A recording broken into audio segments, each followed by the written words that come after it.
ہمارے معاشرہ میں رائج خیانت کی چند صورتیں۔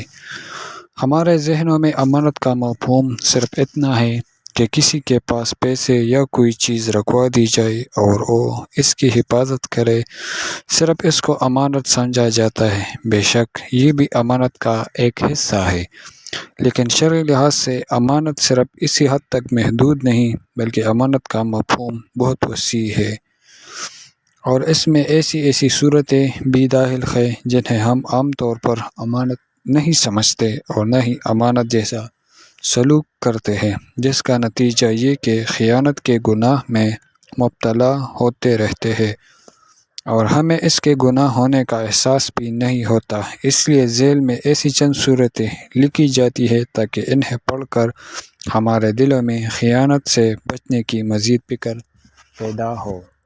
دوسرے کے کھانے کے برتن اپنے استعمال میں لانا۔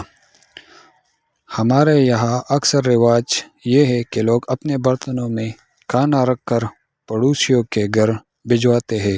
اب ظاہر ہے کہ اس نے کھانا ہدیہ کے طور پر دیا ہے، لیکن برتن ہدیہ میں نہیں دیے بلکہ وہ بھیجنے والے کی امانت ہے، جس کا تقاضا یہ ہے کہ وہ برتن جس قدر جلدی ہو سکے واپس کر دیے جائے۔ سستا مال خرید کر زیادہ قابل بنوانا۔ بعض لوگ کمپنیوں اور اداروں کی طرف سے خریداری کے لیے مقرر ہوتے ہیں۔ اداروں اور کمپنیوں کے مالکان انہیں چیزیں خریدنے کے لیے بھیجتے ہیں۔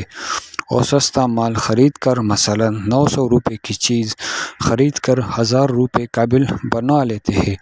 100 روپیہ اپنے لیے خفیہ کمیشن رکھتے ہیں، حالانکہ وہ اسی کام کی تنخواہ لیتے ہیں۔ یہ بھی مالکان کے ساتھ خیانت ہے جو ناجائز ہے۔ ملازم کا اپنے جاننے والے مالک کی چیز سستی فروخت کرنا۔ بعض ملازمین اپنے تعلق والے گاہک کو مالک کی چیز مفت میں دے دیتے ہیں یا اس کی حقیقی قیمت سے کم قیمت پر دیتے ہیں، حالانکہ ملازم ان چیزوں کا مالک نہیں کہ کسی کو مفت یا سستی دے سکے، بلکہ یہ مال ملازم کے پاس مالک کی امانت ہے، اس لیے یہ بھی خیانت ہے جو کہ ناجائز ہے۔